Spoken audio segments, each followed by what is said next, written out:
आज हम बात करेंगे मोटापे के बारे में। और अक्सर लोग मोटापे से बहुत ज़्यादा परेशान होते हैं। वो बहुत सब कुछ कर लेते हैं लेकिन उनका मोटापा कम नहीं होता है।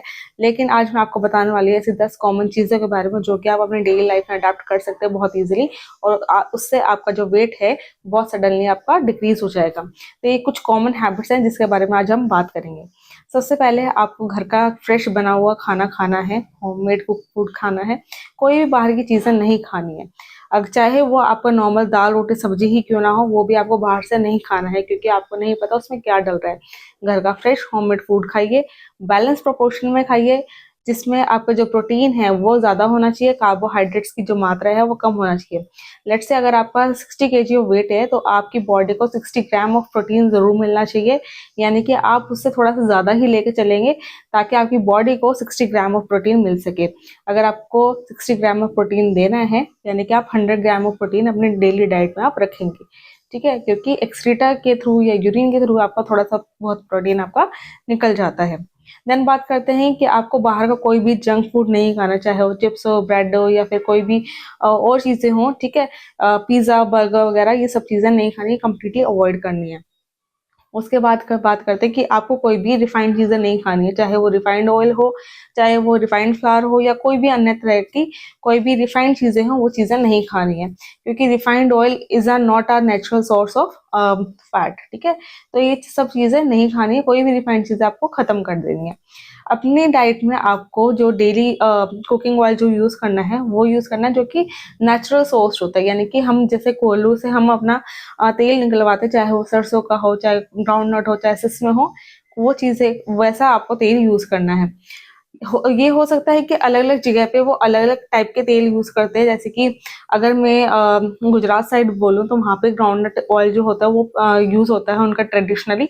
तो आप ग्राउंडनट ऑयल यूज़ करिए अगर आप गुजरात में रहते हो तो।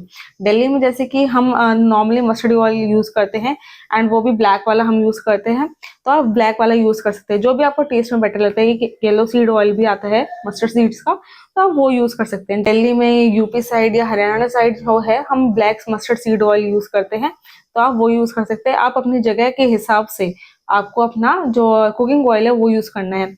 आपको अपने डेली डाइट में प्योर ऑयल्स और घी यूज़ करना चाहिए जो कि आपके लिए बेस्ट पॉसिबल हो सके।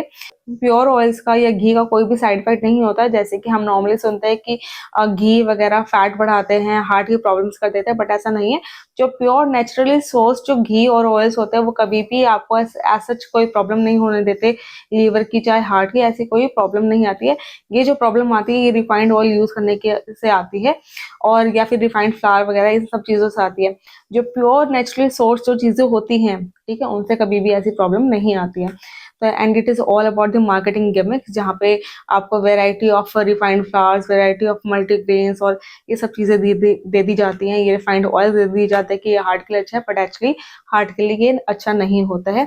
नेचर ने हमें ऑलरेडी बहुत सारे ऑयल्स दे रखे हैं हमारी चीज़ों के अकॉर्डिंग, हमारी बीमारियों के अकॉर्डिंग, तो हमें उसके हिसाब से अपना यूज़ करना चाहिए। एंड मोस्ट प्रेफरेबली जहाँ पे आप रहते हैं वहाँ पे कॉमनली यूज़ जोन सा ऑयल यूज़ होता है, जोन सी चीज़ें खाते हैं, अगर आप वैसे अडेप्ट हो जाएंगे तो आपको किसी भी बीमारी का भी सामना नहीं करना पड़ेगा।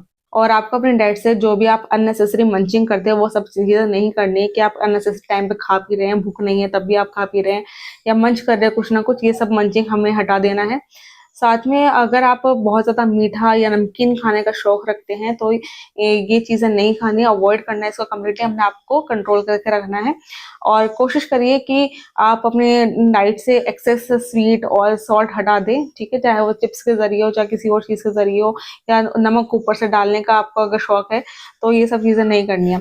इससे जब आप ये कंट्रोल करेंगे तो आपका जो वेट है वो भी बहुत ज़्यादा कट डाउन हो जाएगा। अगर बाई चांस अगर आपको सॉल्ट और शुगर यूज़ करना भी है तो जो शुगर में आप जैगरी ले सकते हैं, आप मिश्री ले सकते हैं या फिर खांड ले सकते हैं जो कि नेचुरल सोर्स होती है। Also I recommend to people who are on the weight loss journey कि वो पिंक सॉल्ट या फिर ब्लैक सॉल्ट यूज है, बिकॉज आपकी बॉडी में डिफरेंट डिफरेंट मिनरल्स आपकी बॉडी में जाते हैं। प्लस द पिंक सॉल्ट और black salt also light in texture, light on the body, whereas जो व्हाइट सॉल्ट होता है वो बहुत ज़्यादा हैवी रहता है बॉडी के ऊपर, और उसको डाइजेस्ट होने में काफ़ी मेहनत लगती है। और आप इवन आप टेस्ट करके और आप उसको थोड़ा सा महसूस करके आपको समझ में आ सकता है कि व्हाइट सॉल्ट ज़्यादा हैवी है या pink salt. And I personally use the pink salt in my daily diet and I feel much better. Also आपके फर्स्ट मील में और लास्ट मील में एटलीस्ट 12 से 14 घंटे का डिफरेंस रहना चाहिए, जिसको हम इंटरमिटेंट फास्टिंग बोलते हैं। यानी कि जब आपने पहला अनाज लिया है और जब आपने आखिरी अनाज लिया है, उस बीच में आपका 12 से 14 घंटे का डिफरेंस रहना चाहिए।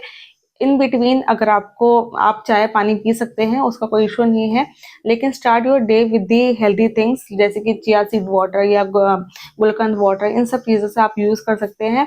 With all this it is must recommended to do exercise on daily basis. At least आपका 20 मिनट का ब्रिस्क वॉक होना ज़रूरी है, जिससे आपका मेटाबॉलिज्म बूस्ट हो पाएगा और आपका फैट बर्न हो पाएगा। अगर आप अपना जो वर्कआउट एक्सटेंड करना चाहते हैं तो आप इसमें अपना एक्सरसाइज, योगा, प्राणायाम भी शामिल कर सकते हैं, जिससे आपका और अच्छे से जो मेटाबॉलिज्म है वो बूस्ट हो पाएगा और आपका फैट बहुत अच्छे से बेटर आपका बर्न हो पाएगा। ब्रिस्क वॉक आपको हमेशा एम्प्टी स्टमक करना है, आपको खाने के बाद नहीं करना है। खाने के बाद हमेशा आधे घंटे बाद आप शतपावली कर सकते हैं, यानी कि हल्के हल्के 100 कदम आप चल सकते हैं, लेकिन आपको ब्रिस्क वॉक या स्पीड रन आप नहीं कर सकते हैं। Last but not the least, it is very important step to start your day early with the sun, जिससे हमारा जो मेटाबॉलिज्म है वो काफ़ी अच्छा हो जाता है। हमारी जो जब दिनचर्या जो सूर्य देव के साथ हमारी ढल जाती है, तो हमारा जो बॉडी का मेटाबॉलिज्म है काफ़ी अच्छा रहता है, बूस्टअप हो जाता है, एनर्जी लेवल्स काफ़ी अच्छे रहते हैं, बरकरार बने रहते हैं। लेकिन हम जब हमारी जो दिनचर्या है वो जब सूर्य देव के अधीन चली जाती है, यानी कि हम बिल्कुल अपोजिट कर रहे होते हैं, तो हमारे एनर्जी लेवल्स बहुत कम हो जाते हैं। We will feel not energetic, we feel lethargy, we feel much stress.